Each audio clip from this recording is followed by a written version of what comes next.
And we're on. Welcome everybody to the show. Welcome to the Rolo cast. What's up, everybody? How you doing? A special Sunday show. Yes. Special Sunday show. We're talking about Mando today. And Mando and we figured we would do these. We figured the idea for Mando and Bad Batch at this point, since they're dropping on the same day, it's kind of just easier to condense them both into one video a week at this point now. Mm-hmm. So we might change that after Bad Batch is over. Then we can just review Mando during the regular podcast again. But for now, we figured let's just condense the Star Wars into one show. That way we don't have to take too much time up on the regular podcast to do that. Yeah, exactly. So we're going to do this first. So, Roman, what would you like to start with? Would you like Bad Batch or Mando? What are we doing? I was thinking about talking about Mando first because I feel like the first thing that I noticed was that it's really short. Not in a bad way, but it was, I thought it was going to be an hour. Yeah, so did I. But before we get into that, though, I do want to ask you, what's your rating out of 10 for the episode? I'd give it an 8. An 8? Yeah. Okay, so everybody seems to be around the same thing. What I've been seeing a lot of is 7, 7.5, 8. For me, I said 7 to 8, so I guess that would be a 7.5. Mm-hmm. My friends are all saying 7, 8. People I stream with 7, 8. It just seems like that's kind of the general thing, except for the people that are really just not. They're done with Mando, but are reviewing it anyway. Some of those people are like 3, 2, 1, 0, 4, 5. It's all across the board for them. And then there's obviously people, they're going to be fair to it if it's good, but if it's bad to them, it's bad to them. And we'll get into some of those points here and some of those ideas that they have, and I could understand where some people come from with some of these things. So I would give it as well. Like I said, 7 to 8. Mm-hmm. You said 8. So yeah, I think I kind of like what they're building to, where it's kind of like Mando's getting his not his manhood, but he's gonna be getting his Mandalorian title kind of back, and it's gonna be a whole arc about him trying to earn the respect back. And right. And I think that's actually something that's if it's done well, it's actually kind of cool. I'm not really a fan of it in most things on shows and movies. That's not really my kind of thing. But for this, I trust Dave and John to actually kind of pull that off. I think that they'll do well. And it's something that is interesting because I feel like Mando has so much that he's battling inside because I think it's gonna come to something. What does he care about more, the kid or getting his Mando rep back? Right. I think that's what it's gonna come down to. That's a big possibility, but I think at this point, I don't think it really matters. I mean, let me think. If he's already got the kid, right? So that's all resolved for the most part because he thinks Gideon's in prison and taken care of. And to our knowledge, Gideon's at a tribunal, which we'll talk about.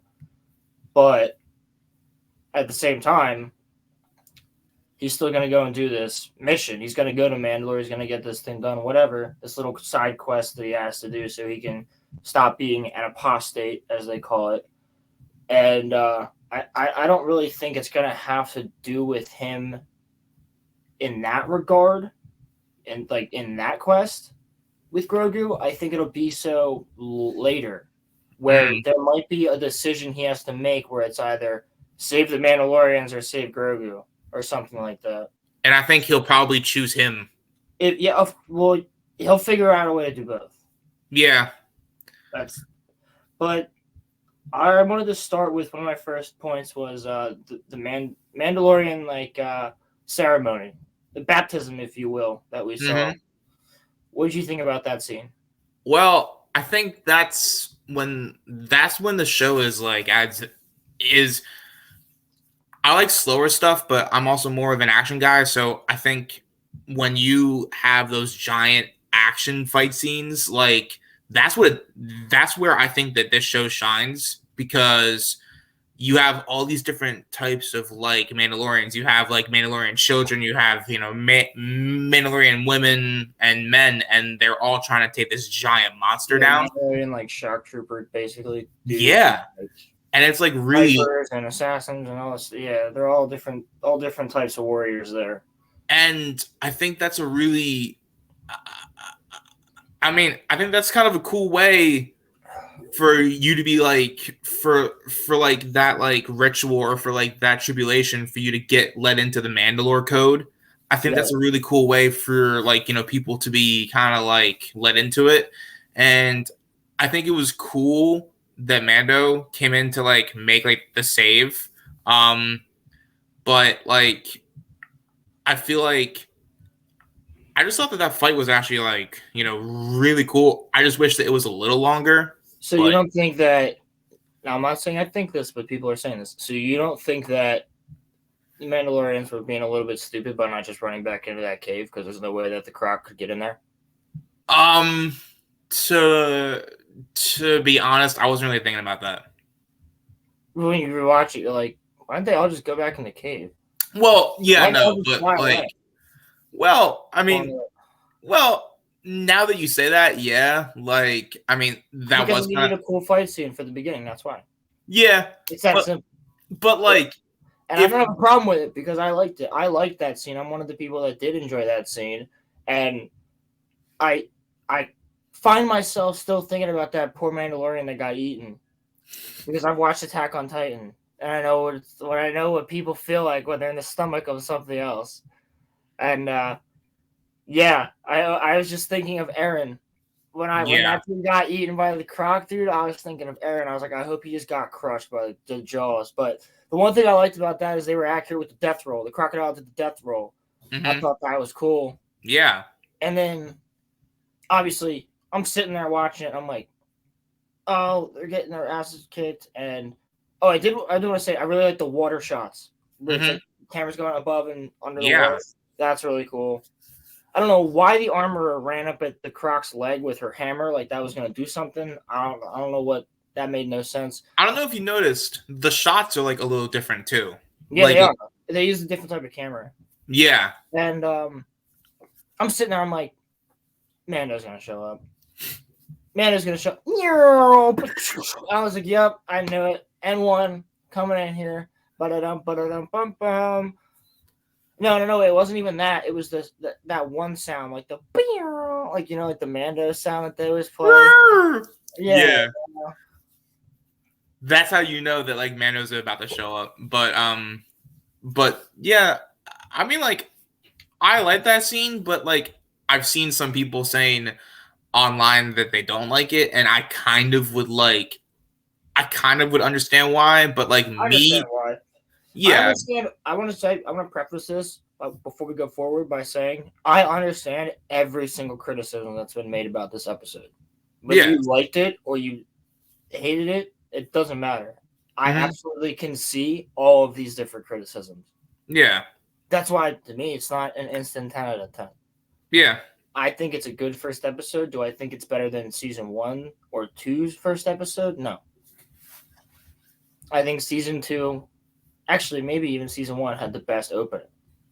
And then 2's was pretty cool with the crate dragon, and then you end it with Boba. And then 3, it's kind of lackluster, but a point I wanted to make about those openings is that they all have giant monsters in them. Yeah. You have season 1 has the giant, like, walrus thing coming out of the ice, attacking the Razor Crest. Crate dragon in 2. Mm-hmm. And then there's Croc in 3. It's like a weird little like thing.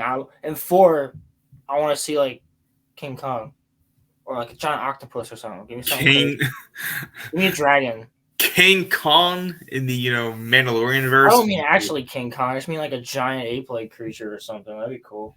That would be cool. Or no, like he just fights like a big ass wampa.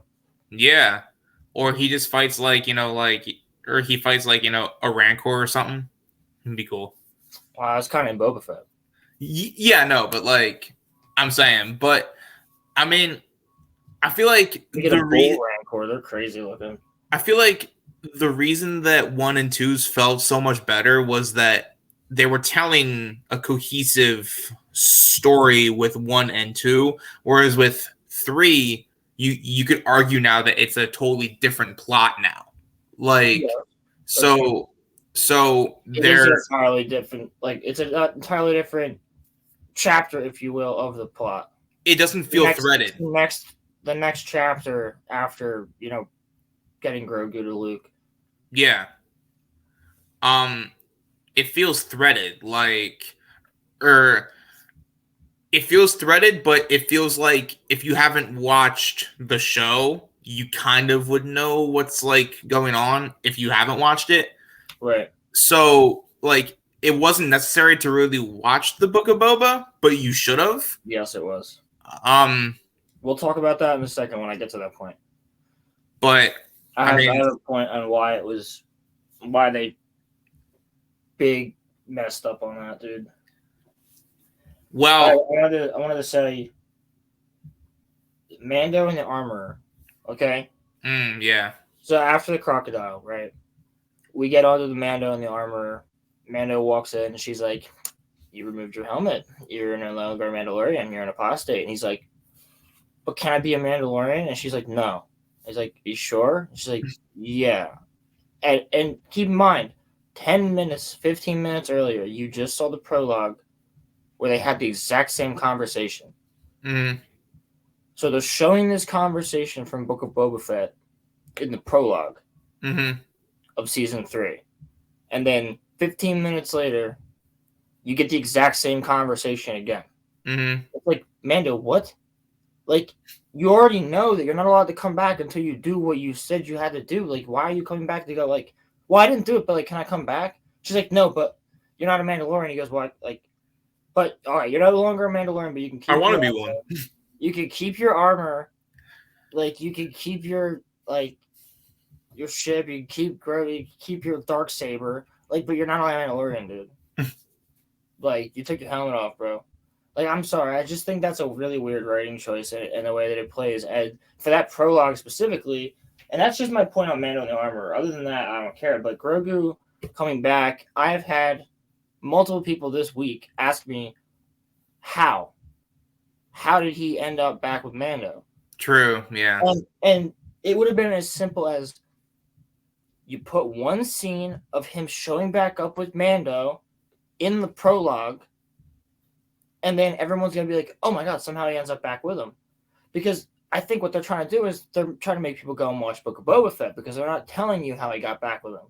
Well, you don't even have to do that. You could put one scene of Grogu in there, in that prologue, and people still aren't going to know how he got back with him as long as you show him with Mando again in Book of Boba Fett. People are still going to go back and watch those episodes. So it doesn't really change anything. So it's so stupid that they would show IG-11 blowing up, which everybody who watched Mandalorian knows he blew up in season 1. We know that. You don't have to reiterate that he blew up in season 1. There's a statue of him. Like, that's not even relevant at all to the prologue. That's something that if Mando, like that conversation between Mando and Grief Karga when he like shows up to the statue of IG-11, that's all you need. You just walk up and he goes, I need this droid. That's the only droid I can trust. You don't need a prologue showing the droid blow up. I think the prologue was too... The prologue was, like, not a prologue, dude. It just showed scenes of, like, Book of Boba Fett the whole time. It didn't even show anything about Grogu, which is the problem. That's why so many people are confused. Well, because for the people that didn't watch the Book of Boba, they are probably like, wait a second. He left him at the end of season 2. I have a lot of friends that are confused right now. But yeah, the next thing I wanted to go on to was hyperspace. Yep. And the Purgils, the space whales. Something that you and I were talking about on the phone yesterday. So So, what did you want to say on it first? I think it's cool that the Purgles are there. A lot of people are saying, "Why are Purgles here? Like why? Well, why is there space creatures in hyperspace? How is there living things? This is not a Star Wars thing." And when in reality, it actually is. They In the live in there, EU, yeah. there was many things in hyperspace. There was many creatures that could survive in space, and not only that, there was actually a thing called hyperspace sickness. There was hyperspace spirits. There was demons that people would report seeing. There was creatures that people would report seeing in hyperspace. People would go mad if you looked at hyperspace for too long. Abeloth, look that up. That's an insane Star Wars character. Look Abeloth up.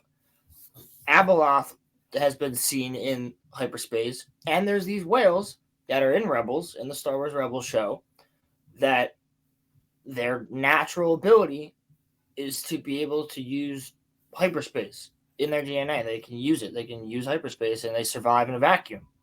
Mm-hmm. And we see these massive ones in this last episode, and I think that is a quick, like, little tidbit of a tease to anybody that's excited for the Ahsoka show.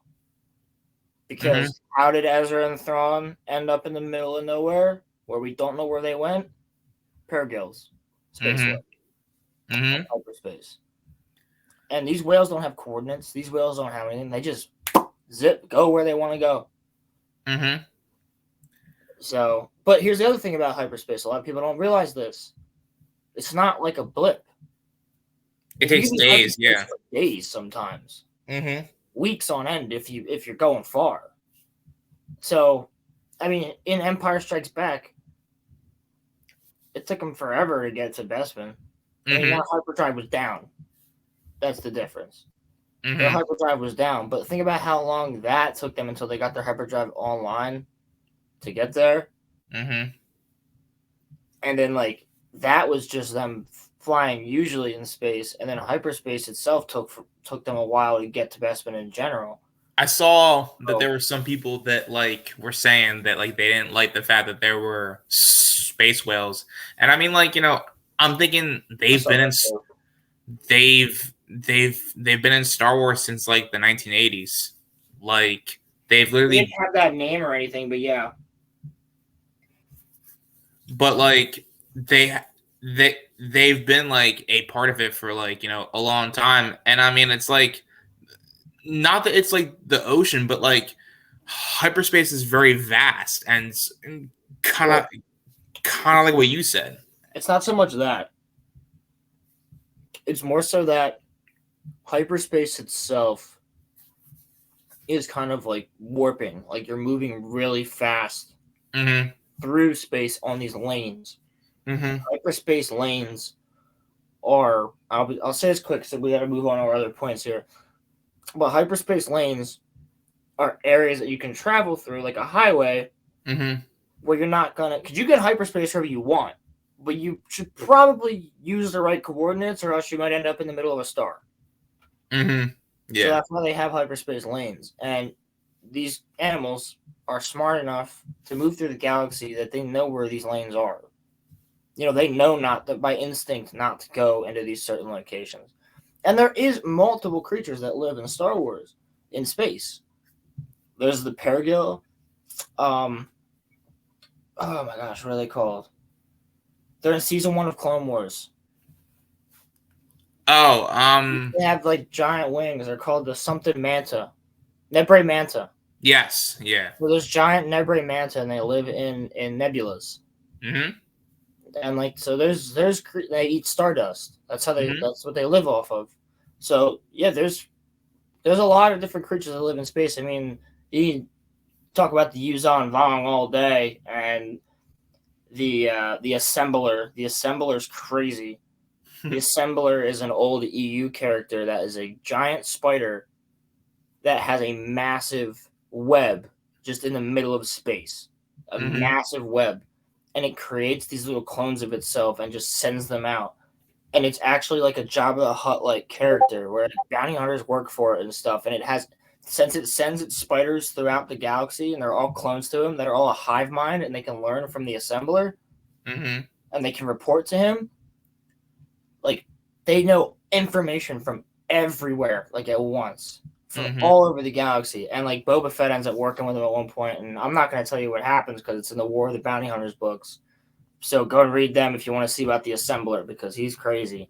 Giant space spider living in a giant floating web, just floating through space. Nuts. So, what is the next point here? The next point's pretty quick. It's just the fact that Navarro looks completely different, and I do think there is a bit of a time skip here. I think bringing on to that too. Yeah. So what did you think about like the writer saying that there was like that, like, you know, the overall all right, so Mandalorian thing took that, like, you know, 2 years passed or something? No. So what Jon Favreau said, and then he said that he misspoke, and that's not what he meant. So what Jon Favreau said was, it's been 2 years since we've seen the Mandalorian and Grogu. Meaning, like, yeah. And he meant like not in universe. I know what he meant, but like, you know, there are he people. He said it a little weirder, but basically, like, you could take it either way. But no, he what he meant was, we literally haven't had the Mandalorian in 2 years of the show. Yeah. In real life, and yeah, and people were like, "Oh my god, Grogu was gone for that long?" Like, no, I think Grogu was gone maybe 6 to 8 months, a year tops, and at that point, when he gets him back, right, there's obviously a time skip between the end of Book of Boba Fett and Mando Season 3. He doesn't just end Book of Boba and go off to there, because he has to go around and do some quests, obviously, because he has to find that crystal that he hands to the armorer in the beginning of the episode. And he has to go and talk to the Jawas, who then talk to this person, and then he found out this, and he got the crystal. And like, yeah, so there was a time skip there. Which gives Navarro, the planet, time to prosper like that under Grief Karga. And that's why I think there was some sort of a time skip. Though not huge, there was enough. And then we get to Cara Dune, and I just wanted to mention her real quick. They mentioned that she is now a special ops trooper. She got recruited by special ops. She's not totally written off, though, which is why. So what I think they're doing is they're waiting until this Disney regime right now at Lucasfilm is gone, because Kathleen Kennedy's contract comes up. I'm not saying she's completely out. They can always renew it. I doubt they will, though, because I think she's kind of done. After Indiana Jones comes out, I'm pretty sure she's out. And as soon as she goes, a lot of other people are probably going to go. So I think they're just waiting until that original group that had a problem with Gina or whatever the hell, like, is gone. And that's why they could have just said she died. They didn't. That's how you would have known that she was not going to come back, was if they had just said that she had died. But like, the fact that her character is actually still like alive means that there has to be some sort of talking that is like going on about bringing her back. There has to be something. I'm not saying I was talking about it. I'm just saying that it's a possibility. It definitely is, yeah. Well, we kind of already talked about like IG-11, and like Grief Karga is now the magistrate. What'd you think of the?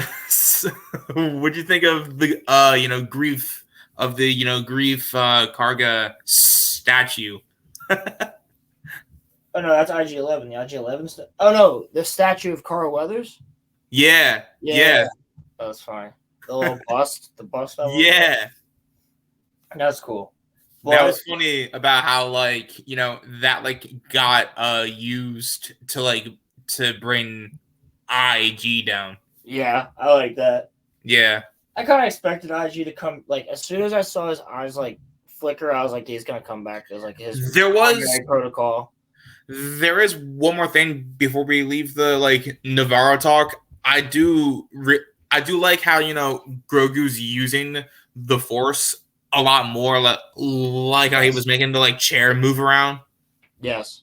Yeah, like I mean, that's just something that like I noticed. Yeah. I also wanted to talk about real quick the Ancellans, and that's not Babu Frick, anybody. All right, that's not him. It looked like him though. They all look like him, but that's not him. And it's already been confirmed that's not him.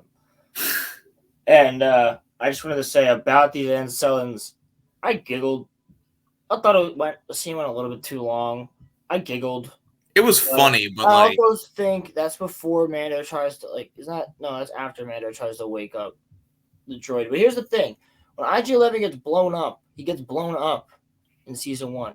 There should be no torso. If anything, the only thing left would be a head and an arm, if anything at all. mm-hmm. But his whole torso was intact.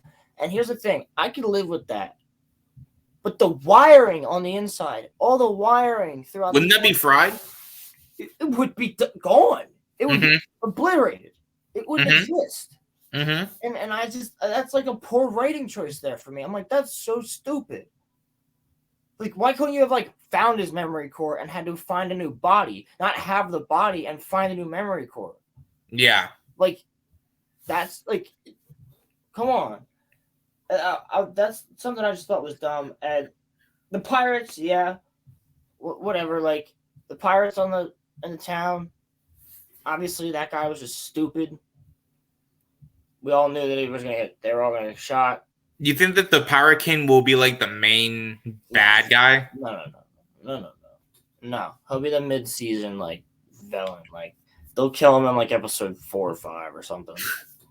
Or 6. Like he'll die at some point, like, or get beaten like in the middle of the season, and then there's gonna, because Gideon's gonna be in the season. Moff Gideon's gonna show up at some point. So he's probably gonna show up in like, episode 8 or something. Episode 8's the last episode, so I don't think so. Mm. I don't think so. But I think the space battle was pretty cool. I like that. That was a lot of fun. Mm-hmm. And then I looked at the pirate captain, and listen, I like his design. I don't mind it. It's a little weird, but I like it. It reminds me of a brute chieftain from Halo mixed with Davy Jones. Yeah. Exactly what he looks like. He's got the face of a brute and like the beard and stuff of a brute, but he looks like Davy Jones at the same time. But so like Davy Jones. It's strange. So never mind. What'd you say? Well, no. So I was just gonna ask you, since I'm like a massive fan, but you know everything about Star Wars. Is he an original character? Yes. Yeah? That's actually kind of cool. Yeah, that's a new character I've never heard of before. Oh, okay. Never heard of him. Okay. And cool. The one thing that I really loved is that they brought back smaller scale, but they just brought back an EU ship in this season, in this episode. And I said that when I saw the trailer. I was like, I know that ship. That's from the old EU. That's from Dark Empire. And it was called an Eclipse class cruiser. And it was a Star Destroyer, a massive Star Destroyer, like the size of Vader's Star Destroyer. Mm-hmm. And these things, that's the same exact ship that this pirate has. And I forget his name, like Garion Horn or Guardian Horn or something like that. But same exact ship. Mm-hmm. Only his is scaled down. But I knew it. I knew that was an Eclipse. And I just love seeing one finally in live action. Like, that's just pretty sweet because they're a dope looking Star Destroyer. I'm just glad that the extended universe is being now like brought back into like, the main canon now. It's nice. In a recent interview with like Dave and John, somebody mentioned the EU, and Dave just like looks to the right and just smiles and starts laughing. And I was like, he knows something. But other than the pirates, like, yeah, they're going to come back because we saw them in the trailer. Like, we saw that Eclipse cruiser in atmosphere. Yeah. When we saw Mandalorians fighting pirates on Navarro. So it's very obvious now that, like, yeah, obviously at some point Mando's going to get the Mandalorians to help him and help Grief Karga fend off these pirates. That's going to happen. Mm-hmm. That's not going to be the finale, though. No way. And then we have Bo-Katan. And what she's doing, what do you think about her? What do you think? How's she feeling about Mando having a saber? She no longer has her forces, but she's telling him, hey, you get that saber, anybody's going to follow you. And he's like, well, I need you to help me find the mines of Mandalore so I could take my little bubble bath and go back and become Mandalorian again and not an apostate. I feel like she's low-key jealous, but like she's also there to help him too. But like, dude, I don't know if you saw, she wants that saber. She's high Like, key jealous, dude. yeah. What do you mean? High key. She Jealous as hell. she wants that saber, dude. Like, Technically, she is the rightful like royalty, like to rule. Like yeah, she's Satine's sister, but I so feel she like, should have taken over after Satine was killed by Maul. do you think that she's gonna turn? I think they're gonna have some conflict, but I don't think it's gonna be anything major. I don't think she'll turn into a bad guy. I think that her Well, and Bo-Katan's not a good person either. Like, think about Clone Wars. I don't think she's gonna be a villain. That's kind of Not a like, villain. She's like an anti-hero. yeah, She can go either way. Like, she did some pretty messed up stuff in Clone Wars when you go back and watch it. yeah. Well, I mean, I haven't seen Clone Wars in like 6 to 7 months. I try to watch it every year, um, but yeah, I mean, like, I like her. I like her character. I hope that she's in the show a lot more. Um, I think she's gonna be in this season a lot. yeah, I think she's in and this season quite a lot. I mean, I think that she's cool. Oh, I love her. just I love Katie Sackhoff too. yeah, Katie and Sackhoff is a great actress. So I've just always wondered what happened to that one man that was with them though. yeah, Like, the one dude, Axe Woves or whatever his name is. yeah, That's what it is. Axe Woves. He's in like one episode. yeah. He's gone.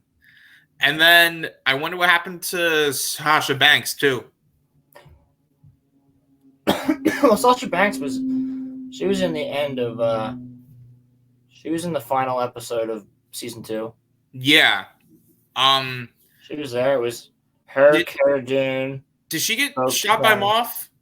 No, Bo gets shot by Moff. Right. But she's fine though. She gets shot by Gideon. He said, "Pew pew pew." But yeah, I mean, I think her and Mando are definitely gonna butt heads. I think she's not gonna actively try to get the Darksaber, but there's something that's telling me that she's gonna try to sabotage Mando from actually ascending to the Mandalorian throne. Right. I So think then- Well, I was gonna say I agree with you, but I think there's also a possibility they could end up ruling together at some point. has that ever happened? Has there ever been a Baby Yoda? No. Has there ever been a second Mandalorian Jedi? No. There's a lot of firsts in Star Wars. So Yeah. I mean, I don't see why not. I don't see why it couldn't end up working to some extent at some point. I'm not against it. I mean, that'd be cool if they went that route. But what's the next thing that you have on your list there? Predictions for next week, buddy. We're definitely gonna get a lot of the Pirate King. I feel like he's gonna not so much get like an origin, but I feel like he's going to get he's gonna get mentioned a lot more, and I feel like we're gonna start to get Grogu flash, the flashbacks, because we have to get to where we were at in the trailer for season 3, where we see that door getting like cut down. Yeah. We have to get to that at some point. So I feel like we're gonna start to get maybe 3 to 4 minutes per episode. We're gonna get like a Grogu scene where he's having like a memory or something, and then each one of the episodes will like lead up to that part of that actually happening, and then that's when I think the Anakin will pop out. That's just my I don't yeah. think we're gonna get all that in episode 2 though. No. I'm saying we might get like a quick flash of it, but no. Here's my prediction. I think he gets this whole going to the the Mines of Mandalore thing over with. You think it's gonna be fast? I think that's episode 2. I think he's gonna go. Episode 2, he's gonna take a bath. I think he's gonna be good. Yeah. So, because I've heard people say they've gotten screeners to be able to watch, like they've been sent the episodes by Disney to watch episode 1 and 2, and they said 1 and 2 are way better together than like just watching 1 on its own. That they should have dropped them both the same night. So, in my opinion, I think that's gonna just cut that story up real quick, make it short, clean to the point. Episode 3, you could deal with the pirates, or you could deal with other stuff, and then you got another 4 episodes to deal with Gideon. Yeah, and so because it shouldn't take him that long to get to Mandalore, take a bath, and leave. I did hear there's a mythosaur there, that he fights a mythosaur. I think they might drag it out to like 3 episodes and not 2. It might be 3, but still, I think he's gonna make it to Mandalore next episode. Yeah. And I would think that like him trying to regain becoming the Mandalorian would kind of, or going back to being a Mandalorian would be like more of a larger arc. But I do kind of agree with you though that they're probably just going to get it done fast so that like they can get back to like Moff and kind of like what he's been up to. But yeah, I mean, like, I'm definitely excited. I feel like that episode didn't leave me salivating, kind of like how it used to. But episode 1 of season 2 definitely did. Yeah, Chapter 9 of The Mandalorian was really damn good. The ending of that with Boba Fett was like you couldn't wait for the next episode. I just feel like seeing The Mandalorian though, it just felt good to see it though. It's good to see him, yeah. It's just like just being able to go like I'm watching The Mandalorian right now. And it's new. It's new Mando. Like I'm not going back, and it's not Mando and Book of Boba Fett. Like it's Mando. It's new, brand new Mando, continuing his story. Like I like to watch. Like it's just puts a smile on your face to see him back. Yeah, exactly. So I think that in itself, I think we should cherish that. Now, not every episode is going to be a 10, but I don't think that they're really going to have to work hard if they want to one up that Luke Skywalker scene from Chapter 8. That was what I was just about to say. Chapter 16. I don't think they're going to be able to top it unless the person that's coming through that door is actually Anakin. I don't think that they'll be able to top that Luke scene. Yeah. If it's clones, people are going to be pissed. And I think there's a very big possibility it could be clones.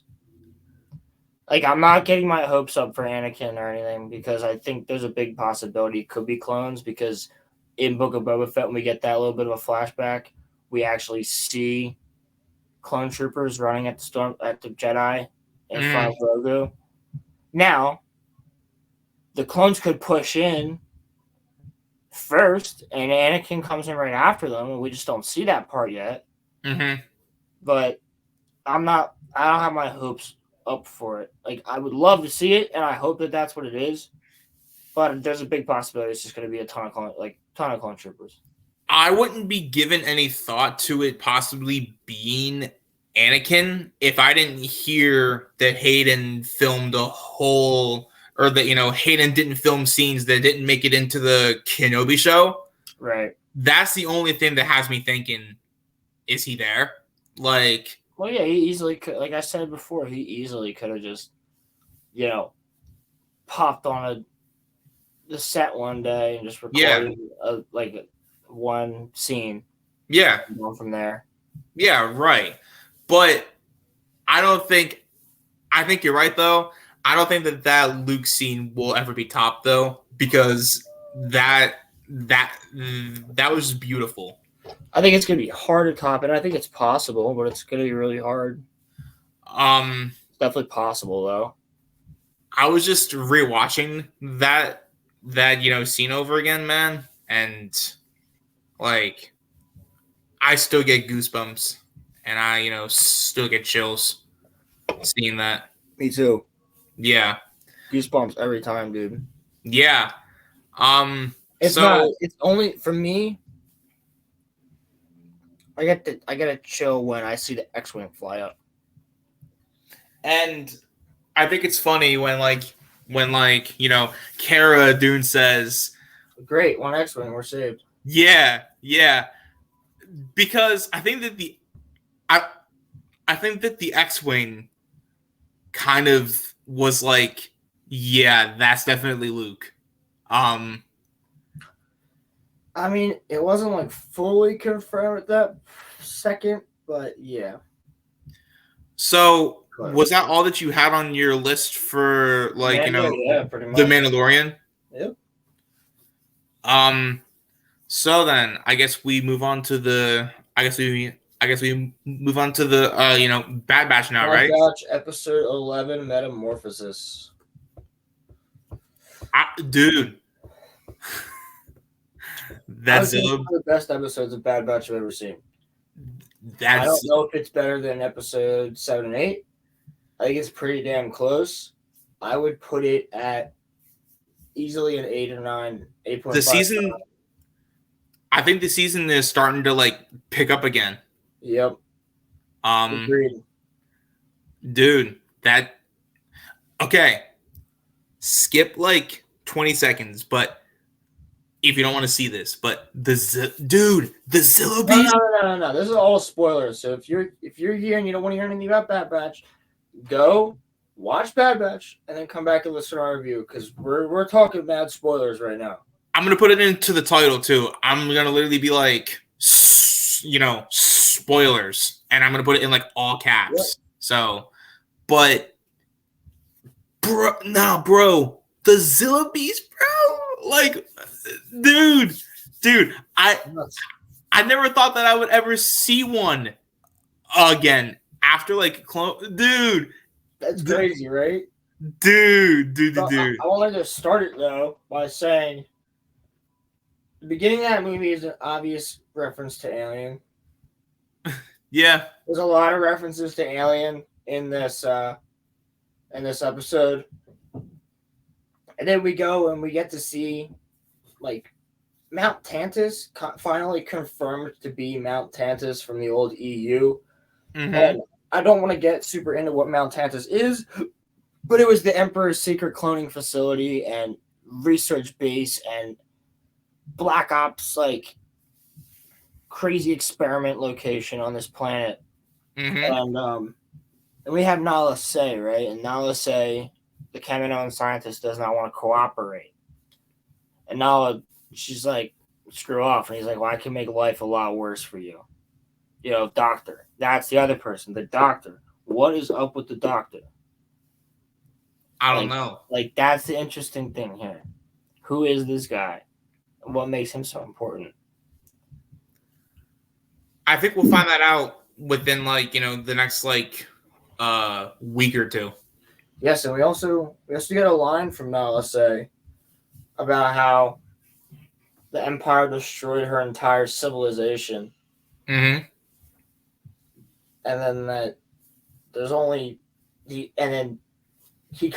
doctor like says, I forget exactly what he says to her. That might be when he says, if you don't like help us, like I can make things 100 times worse for you or something.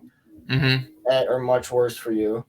And then we get his little assistant comes up to him and he asks if the shuttle is on its way. He asked if any other Kaminoans had been extracted from Kamino before they bombarded everything. And they're like, yeah, just one, sir, the former prime minister. Mm-hmm. So Prime Minister Lama Su is now alive. That's confirmed. And then after that, we get on to that quick little scene with like Sid mm-hmm. kind of being rude and kind of bitchy towards the Bad Batch. And they're like, screw you. Like, you left us. You didn't help us. they have every right to be like mad at her. Exactly. And I do think, I think, I hate to admit this because I like her character, but she's gonna turn them into the Empire. I really do think that. I think it's definitely a possibility, without a doubt. I think she's not who the Bad Batch thought that she was. So, but They're definitely manipulative, and they do. That one guy says it on that episode with the racing. He says it. He's like, "She's not everything like that you think she is." And the next thing I wanted to get on to about Bad Batch was, so Sid sends them on this mission, and she's like, "Clear your debt, and then like you can be rid of me if you want. You know, like go and do this, make some money, 50-50. You be rid of me." There's a crashed ship. All right. Already I'm thinking like, okay, I already got the Alien reference. And then in Alien, where they find the distress signal of a crashed ship, and they go and look at it, right? So I'm like, okay, this is very similar. So they end up at this crashed ship, and they go in there, and it's very much Prometheus vibes. mm-hmm. Like the whole time they're there, like the movie Prometheus and Alien, like both made by Ridley Scott and both connected in the story, but I just thought I got a lot of like feelings of those movies when watching that. And then we have Tech go up to the control room, the bridge, and he's hacking into the database.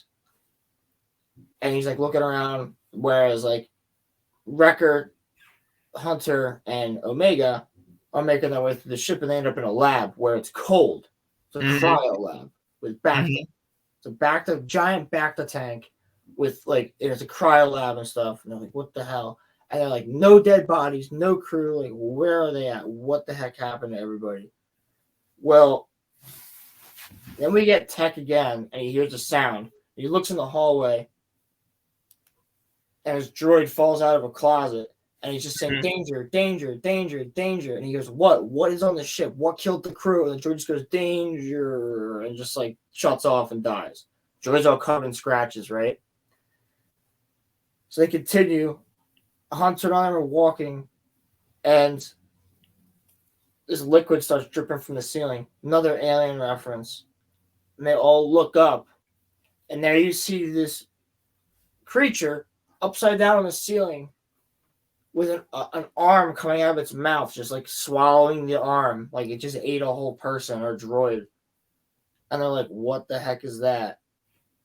And then it jumps down, it's like in front of them, right? And they end up like shooting at it, and it runs away. And they end up there, like Tech and them end up finding it, and it's sucking on power from the power coils. And they're like, does that look a little bit different to you? Does it look different? Well, it feeds on on that. So we get to see its life cycle as it begins to grow. So then Tech, being smart, shoots the power coils, which blows a hole in the ship, and it runs away, right? But it starts going towards this nearby town with massive power station. And they're like, all right, Hunter and Wrecker are going to go get in their ship, a Marauder, and they're going to go shoot at it, try and kill it before it goes and kills anybody in town, right? Tech and Omega are going to go inside the ship and try and learn as much as they can. Well, they end up finding out that this is the same creature that attacked Coruscant during the war, meaning the Zillo Beast, the same species. And if you remember, Palpatine, after they killed the Zillo Beast in season 2 of Clone Wars, gives an order to try and clone the beast. So eventually, I guess that worked. And now they have one. And the reason they want to clone it is because it's blaster proof. Its armor is naturally blaster proof and lightsaber proof. And they're trying to make armor out of it. of reinforced armor out of like its skin, like what is it? Re-engineer, like reverse engineer it into the armor, and so they find that out, and then it cuts, and you have 3 Star Destroyers show up, and all these ships are flying out, and the Empire's there, man. They know they got to contain this thing.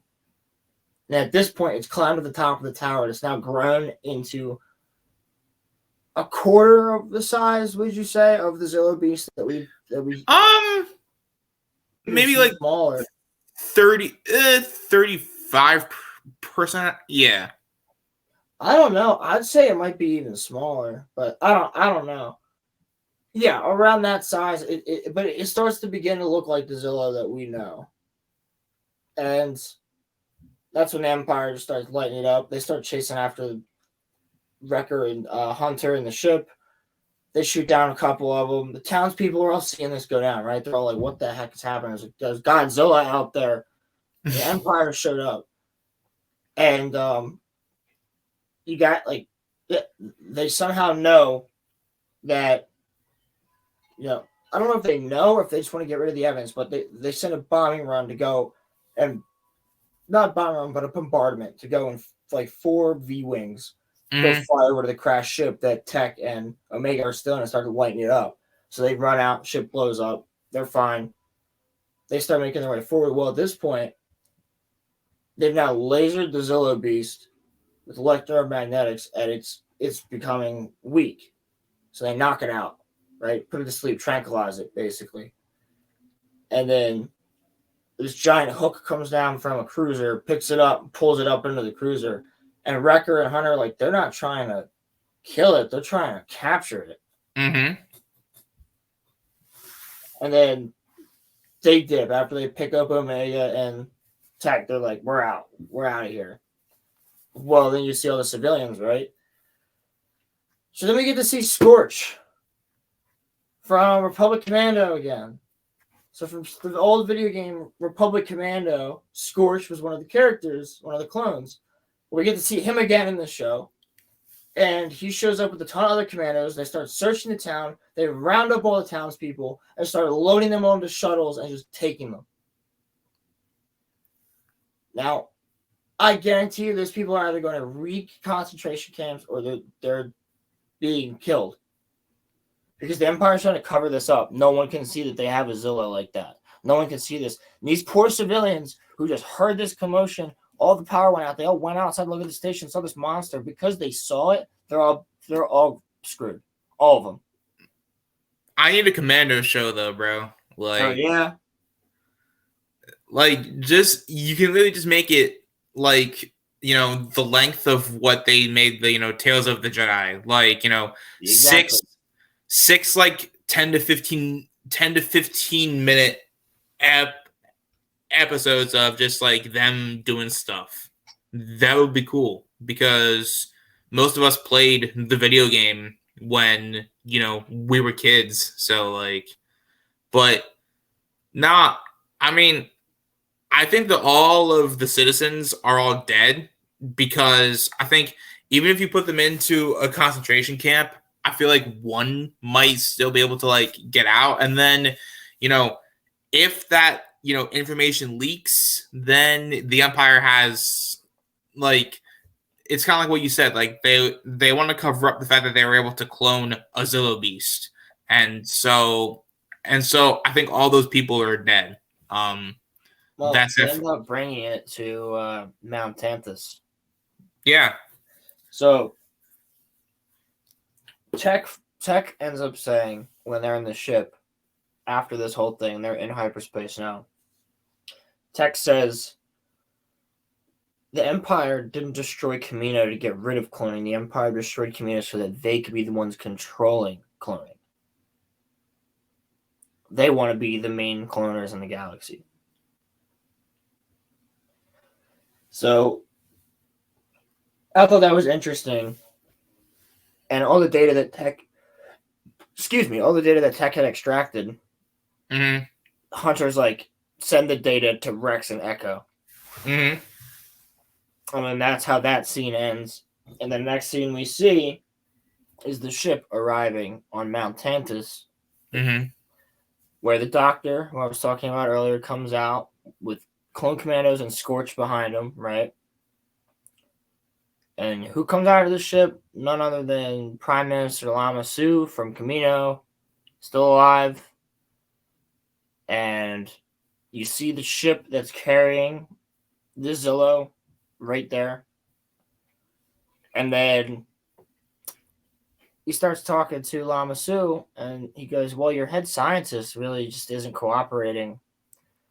We figured you could help. And he goes, the only thing that's going to help is, you got to tell, what can I get for my freedom? Like, I'll give you something for my freedom. I was like, all right. He goes, okay, well, the only thing that's going to make her cooperate is if you find a young female clone. And then he goes, done. And then that's how the episode kind of ends. So you think they're going to hunt Omega now? Well, they were hunting her in season 1. They're definitely going to hunt her again. I feel like...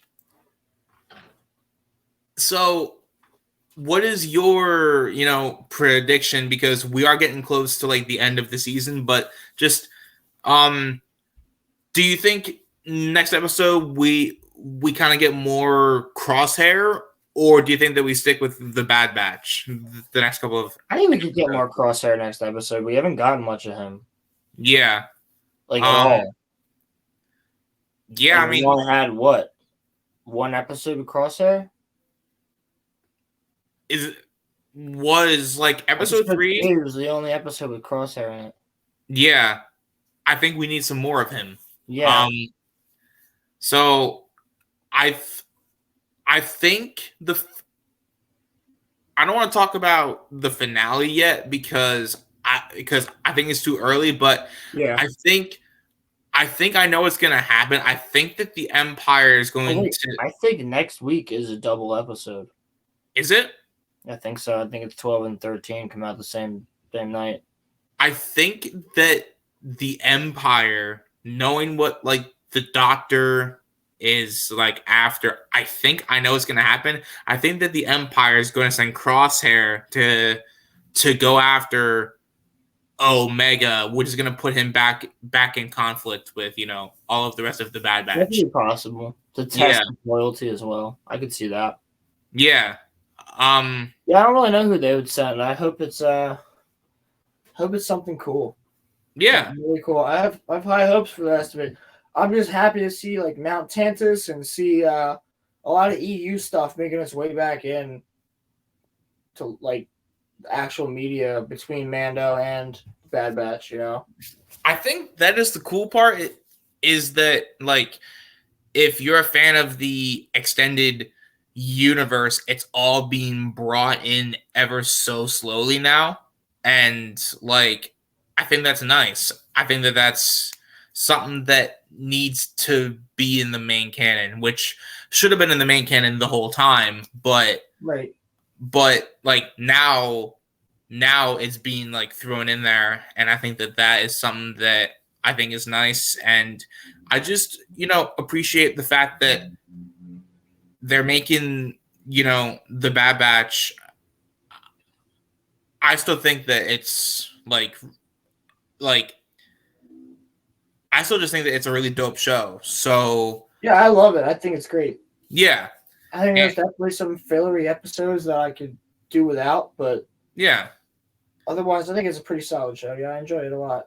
And I mean, like, I'm just personally glad that, because like I was worried that like this season was not going to pick up, but now it's starting to. And so like, because like that middle chunk was kind of, not that it was bad, but it was just kind of and now it's starting to like, rise up again, kind of like how the end of season 2 did. Right. It's kind of starting to like ramp up to that part again. And so, yeah, I'm definitely hyped for, the rest of the season. Me too. For sure, yeah. Yeah, I'm hyped for that. Hyped for Mando. Yeah. We can do another review next week. Yeah. We definitely do have a lot of stuff coming, and yeah, Oh yeah. This week on the regular podcasts, we got a lot to talk about. So yeah, for that'll sure. be more fun because now we don't have to talk about Mando or anything like that. So Yeah, you guys can come and check that out here, obviously. So yeah. we're going to do a lot of more topics on there this coming week, so that'll be fun. And We'll then have we'll have our normal show on Wednesday. So yes, um Wednesday. this is kind of just like a little bit of like a 1 hour special because like I mean both Roland and I really wanted to talk about this stuff. So Yeah, we might end up just making this the Mando review. Just do this every week. yeah. Make a little extra one. Just do it real fast. Give an hour of the day. Yeah. Go over our Um thoughts. I mean like I got no problem with that. We'll see how this does. But yeah, no, I don't got anything more to say. Do you have anything else that you want to say? No, just you guys know. Go check me out at Rolo Films, and I'll see you guys there. I'm Grand Admiral Rolo on Twitter, and then you can watch me over on John Graber the Space Jockey. I was on Dale the Derelict, X-Wing. Shout out to King's Advisors, all the homies on Discord and YouTube. Go to Weebs and Waifus if you like anime. Come hang out with us every Sunday and listen to some great music. It's a lot of fun there. So live drumming, it's great. It's great little Yeah. concert. You guys will see me in chat. So yeah, that's pretty much it. I mean, check me out, Rolo Films anywhere. So you guys know where to find me, and yeah. Well. Oh, and real quick, I wanted to Yeah. say a shout out to Trey Pasilla. He just was really nice the other day. He gave me a shout out and gave our podcast a shout out. Thank you, man. Shout out to him too, if you're listening, Troy. And that's sick. You guys have all been showing love, so yeah. Thank you guys. Yeah, that is really, really nice. But yeah, I mean, I got nothing more to say except we'll see you all on Wednesday. See you all on Wednesday, everybody. Thank you so much for being here, and you have a wonderful day. Have a wonderful day, y'all. Peace out. Peace out.